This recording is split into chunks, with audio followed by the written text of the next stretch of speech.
Magic Makers. I'm Mombirella. I'm Yukita Cosplay.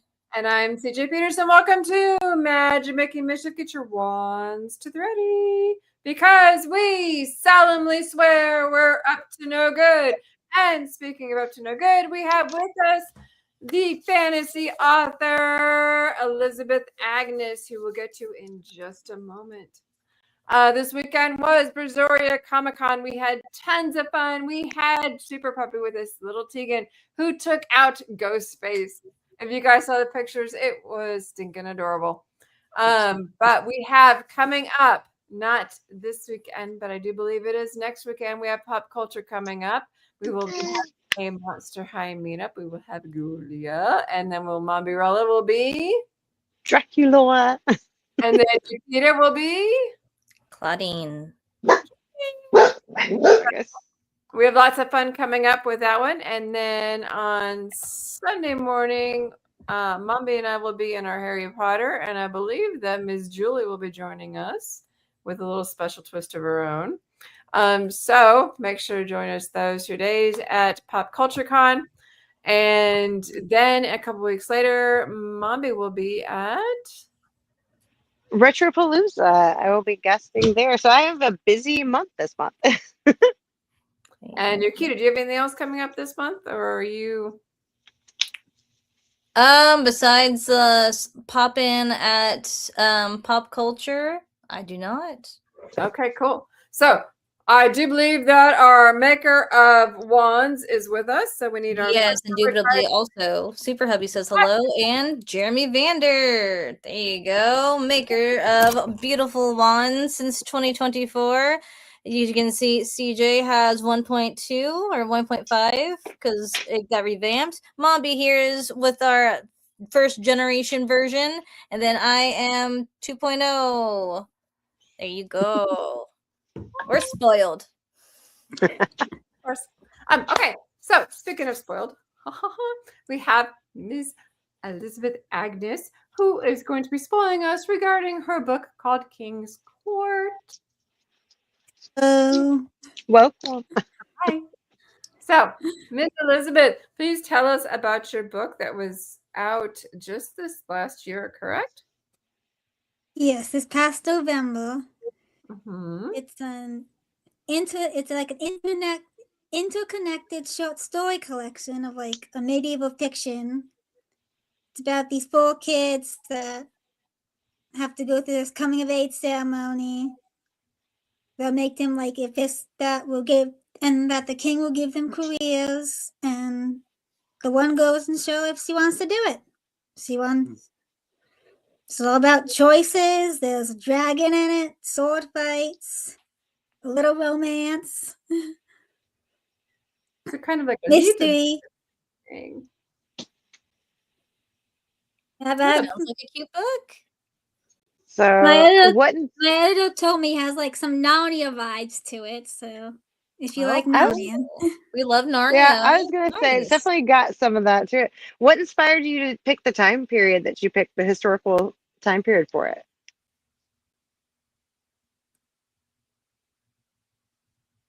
it just kind of comes me. Oh, this might be a good time period. I just kind of think of these things and this feels right. As you said, yeah, you just had a love for it. I don't blame you. It's a great time period. I'd say it's probably 600 years ago. Hold on, my brain is not printing. Math is hard. It's like the late 1500s. Yeah, there you go. Your brain is not braining. Is that what you just said? Yes. Pretty much. Math is hard. It's okay. Math is hard. It's not a good thing. So now each one, you said, has careers. Is that how you worded that? Yeah, so they're 14 years old, and they used to go through their own ceremony, and then the king would choose the career for them, like whichever career will fit them the best. Okay. Let's say the one girl gets chosen to be a gardener, and she happens to love gardening and flowers. Very cool. And the one boy always wanted to be a knight. Cool. Now there's 4 of them though, right? Yes. So what do the other 2 do? Or is it a surprise? It could be a surprise. Okay. You have to read and find out. No spoilers then. You have to read and find out. Yeah. You have a couple other books out too, though, don't you? This isn't your first book. No. I published my first kids book back in 2016. It's kind of goofy. It's just a little goofy chicken book. Mhm. Don't Wow. count your chickens. Nice. Is it still And I available just- to buy? Yep, I just have it up on Amazon. Mhm. Awesome. It's about this family that they have 4 chickens they want to take to the county fair. And there's 2 categories. There's a 4 chicken category and there's an 8 chicken category. So they sign up to put their chickens in the 4 chicken category. And then overnight, more chickens are born and they have to put it in the 8 chicken category. Oops. So don't count your chickens before they hatched. Huh. Duly noted. It's silly. It's a silly little book. But kids love silly Yeah, books, probably- so that works. But honestly, probably though, you wrote it must when have I was- been. Yeah, I was gonna say I you was must have been 8 pretty years young when old. you wrote it. Yeah. Wow. 7, 8 years old, give or take. Yeah? Wow. That's actually pretty amazing, though, to be a published author for a children's book that young. How do you feel about that? Is that like, That's have you impressive. always loved to write? That's very impressive. Yeah. Well, I wrote it when I was 8, but I didn't get it published till like 10 years later. So Ah, that's awesome, though.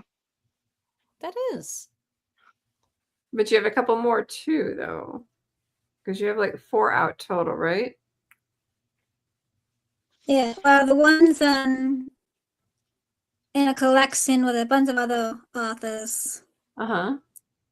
Was I have a short story in it, which is Rising of a New Era, and a poem. Like a Aw. book poem about hope.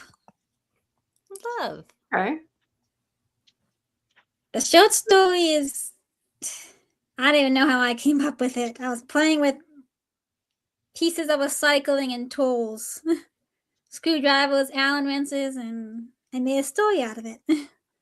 Nice. But this is your first actual novel, King's Yes, Court. King's Court is, yes. And how did you come up with the idea for it? In shorts, I was just sitting in shorts, and I was like, this reminds me like a royal court. Like you have the king, the queen, the servants. And I wanted to write a little story about it. And then I put it aside. And then one of my writing mentors, my other ones, not you, she was like, well, what if you tell a story from the other friend's point of view? So the one short story became 6. Very That's nice. For Yes, those who each don't know, one, so each one is its own story, but they're all connected within each other. oh, that's cool. For those who don't know, I taught a class in this last summer in July, and she was one of my students. So that's what she meant by that. So my other question is, how long did it take you to actually write this book?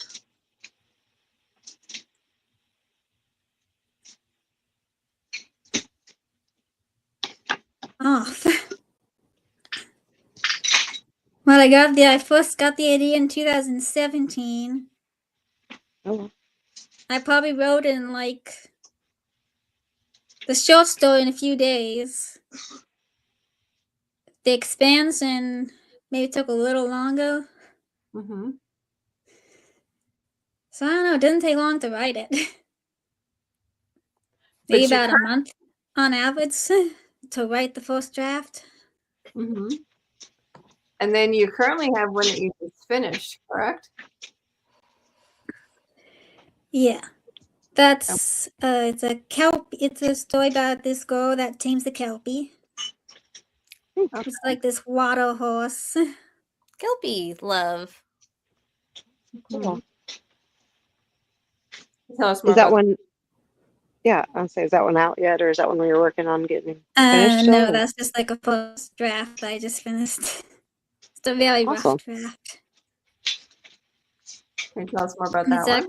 Yeah. It's actually a standalone sequel for a blacksmith fantasy that I wrote.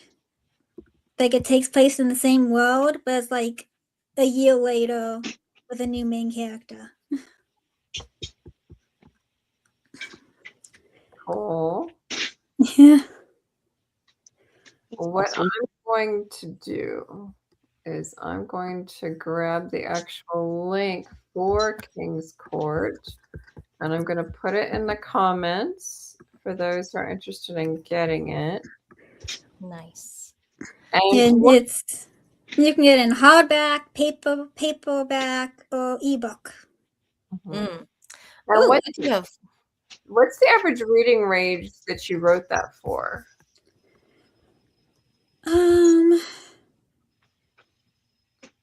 Probably like 11 to 14, maybe some 10-year-olds. so young adult, slightly tween age. So it Yeah, wouldn't be anything tweens. like ACOTAR, like A Court of Thorns and Roses or whatever the popular Yeah, books. it's not adult. I mean, Good. adults can read it, but it's Well, it's funny because young adult is kind of a new thing, a new category in like of recent decades and stuff because it didn't used to exist. And ones like Little House on the Prairie, for instance, she didn't write that for children. She actually wrote it for adults because there wasn't an in between age range of books back then. So it's funny because I find myself drawn to that a lot because those were the ones I grew up reading is in that age range. And I'm like, well, I mean, now they categorize it in that, but it didn't used to exist. So I think that's kind of funny that there's the other category that has that draw to it, I guess. That is true. We do have is Laura Lyra Green says that's my friend. Aw, Probably said your name wrong. Sorry, reading things without spaces Yeah. is hard. right. yeah. So as far as King's Court goes, do you feel like the story is done where it is, or is it something that you plan to maybe write some more to? I don't know at this moment. I did have an idea about writing it on a point of view of one of the girl's younger sister and the boy's younger brother, but I don't know how far that's gonna go yet. It's like maybe a sequel. Sequel, prequel. Mm-hmm. That's cool. Yeah. Like a part 2. Or an extension to the story itself, maybe, like from another side at the same time.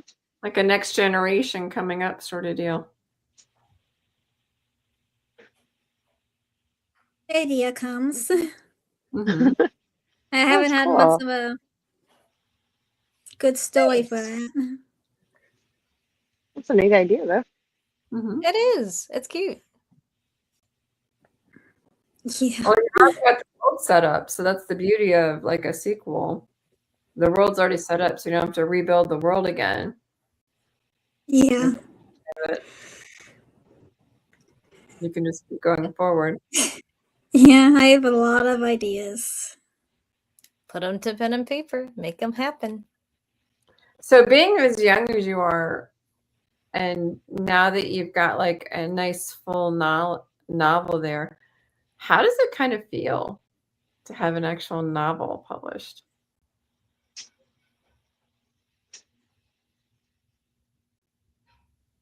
You're actually It's exciting. mm-hmm. Relieved to finally have something out there. Mm-hmm. Well, it's a start, so you know, keep going and keep publishing and keep getting them out there and keep moving forward and keep the ideas going because it's just one book at a time. Yep. So, what's your next one after this one? Do you have any more ideas out there flowing around in that brain of yours? A lot of them. Care to I share? have one blacksmith fantasy I'm working on about a blacksmith apprentice. Mm-hmm. I think I gave you the first few pages for you to read this past summer. Mm-hmm. I've been working on it and trying to revise it, expand it a little bit, Mm-hmm. so it's not so rushed and. Gotcha. So why don't you give us a little more details on King's Court, kind of so people can get a little more interested in it and want to kind of pick it up and dive into it a little bit more.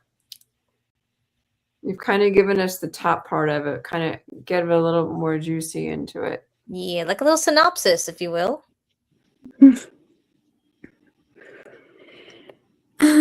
Well, it starts out. So every week, the townspeople go to the castle for like this assembly where everybody gathers and they meet with the king. And it starts out with the main character, Davina, and her sister. They live on a farm, so outside the town, so they have to get a early start. And Davina's just starting to get a little tired of the routine, and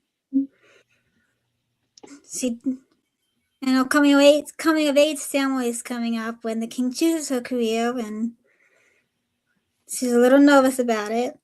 And then she has other friend Maria that there's four. There's Davina, Katrina, Levi, and Maria. Mm-hmm.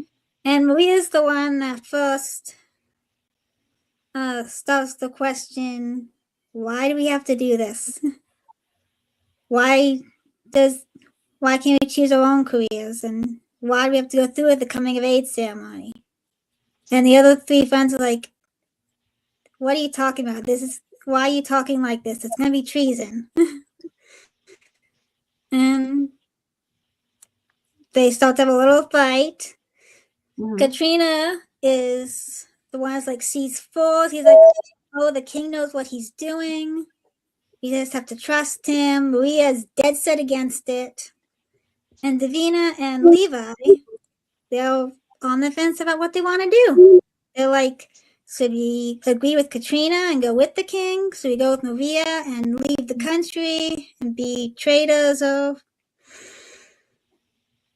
And that's the start of it. But does the king have special powers or something? How does he know each child's abilities? It's kind of a mystery. That's why I said it's kind of like Narnia. Because the king and Aslan kind of go hand in hand. Uh-huh. Very similar. Okay. That's interesting. He just knows. Yep. Mm-hmm. Nice. So would you say that they go through some trials kind of like Pilgrim's Progress style that test their character in the stories?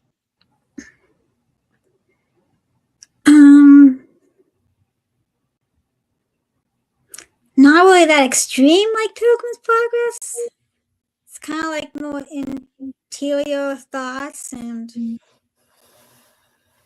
they're wrestling with the spiritual side of everything. And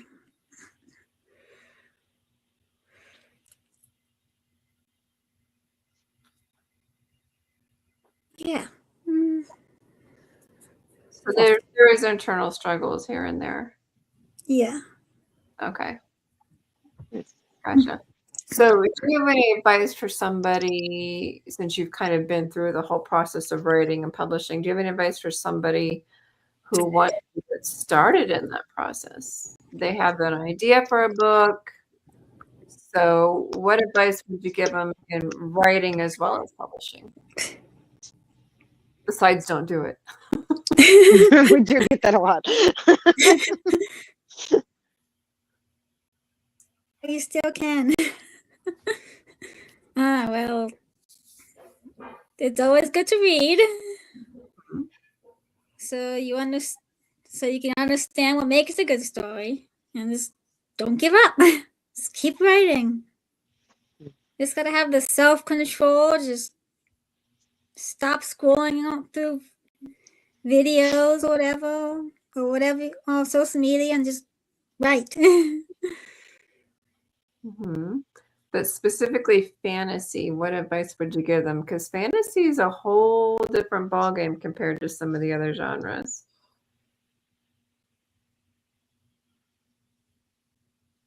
To like make my fantasy like semi-realistic, so it's not completely out of the park, so it's kind of semi-believable. So like for my blacksmith book, I was doing all this research on blacksmithing. I was watching videos, reading books on it, so at least get a feel about what it's like. So it's like semi-realistic. So it's not like, oh, he throws a sheet of metal in the fire and it comes out an elegant sword. Gotcha. So there's some realism there. Make sure to do your homework.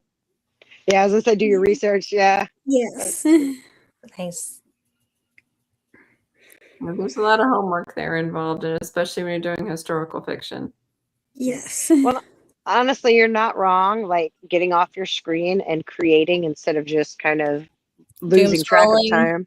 Yeah, honestly, Yeah. my daughter has spent the last 30 days completely off screens, and she's been so creative. Even her, she was like, I don't understand what happened. I'm so able to do things again. I'm like, you put the screen down, you don't have the brain dead time, and your creative juices are flowing again. That's how that works. Yeah. Yeah. So yeah, I mean, it's a good point. It takes self-control. It really does. Practicing. Yeah. Definitely. So regarding the publishing side of things, what advice would you give people regarding that? Because that's a whole different beast.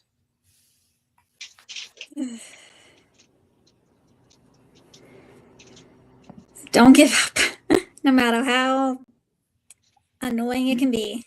Did you have a Between formatting, uploading it, not being the right formatting, having to reformat it, and just don't give up. Editing, make sure you get, a professional Yeah. editor.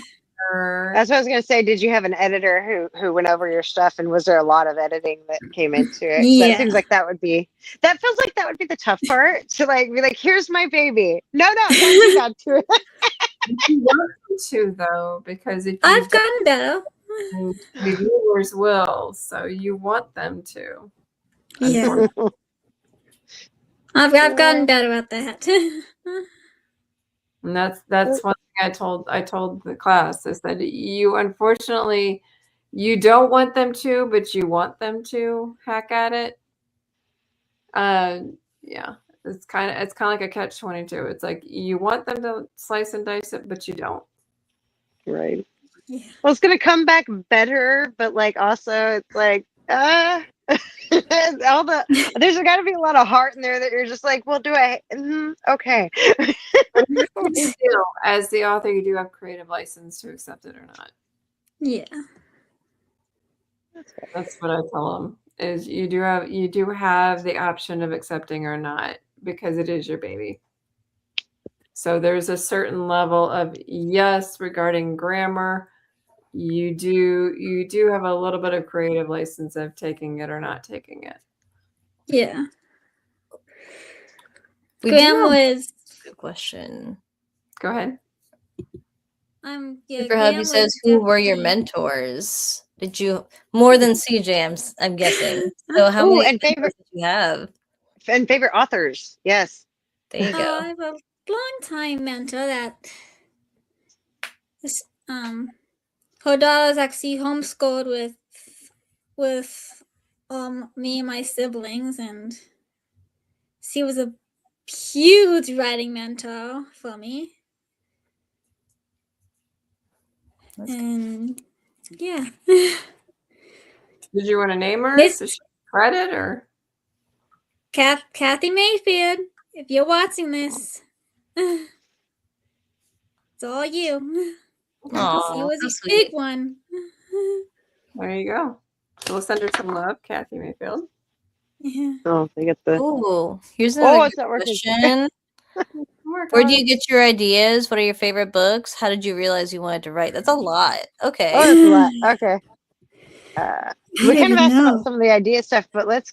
There we Can go. we go with what are some of your favorite books? What are That your is a good favorite question. books? That's a good question. I got those. Mostly fantasy books. I really like Gregor the Overlander book series. That's a good one. That's a good series. Narnia and Lord of the Rings are obviously big favorites. And then, how did you realize you wanted But to I write? can't think of them all. No worries. What is What made you realize you wanted to write? I don't know. It's just I've always had this urge to tell stories. I mean, I'd be out in the sitting in the woods, picking up sticks and telling stories with them. Oh, very cool. Okay. Well, thank you so much. We got about 3 minutes left. Is there anything you'd like to add? Well, I'm finally have my first book signing this month, the 22nd. Where? It's at Cupboard Maker Books in Enola. So it's Nice. like right around central Pennsylvania. Mm-hmm. oh It's this bookstore that sells used books and it has cats running around. So if you like cats, There you go. nice. cats and books. A bookstore with cats? So you get like books and cats in the same store? Yep. How cool is that? That's my kind of place. Yeah, that's March 22nd, 2 to 4. There you go. March 22nd, 2 o'clock to 4 4. o'clock. Very cool. Awesome. So those who want to learn more about Elizabeth, you can connect with her on Facebook at Elizabeth24. You can also connect with her on Instagram and TikTok at 24 Elizabeth _ author S. So she's on those three. Mostly on Facebook and Instagram. I've been trying to do TikTok, but honestly, I'm not that good at keeping up with it. Very cool. But thank you for coming on today. We really appreciate you coming on. Congratulations on your book, King's Court, and for being such an awesome young author. And more books. There may be many more books in your future. So I'm hoping. Yes, God willing. of course. Thank you. Next, we'll have Carlos Holstein at the Elder Emo Nights coordinator. Super excited to have him on. We will have him live, and then the following 2 weeks will be pre-recorded. We will not be ignoring you. We'll have a bunch of Comic-Cons coming up, and then the last week of the month will be our 1 hour special that will be live with tons of fun going on. So don't miss it. Next week again will be Carlos Holstein, Elder Emo Nights coordinator. So, Mommy, get your wands to the ready and take us out. So hope to see you guys at all the March cons we have coming up. Don't forget Pop Culture the 14th and 15th in Spring, Texas. And we will all be there the first morning, at least for a little while for the Monster High cosplay meetup. So y'all come out and join. If you want to join us, let us know. Comment down below. Share this out because this is an awesome story. Thank you so much for joining us again. We really appreciate it. And Thanks for you guys get inviting your me. copy. Get your copy of King's Court. It's an amazing story. I love it. I'm so excited for you to have your first Thank published you. novel. It's amazing. And make sure you're following CJ Peterson, Mombirella, and Yukita Cosplay, Instagram, Facebook. Well, she's not on Facebook, but YouTube, TikTok, all the things. And till next time, guys, mischief managed. Bye.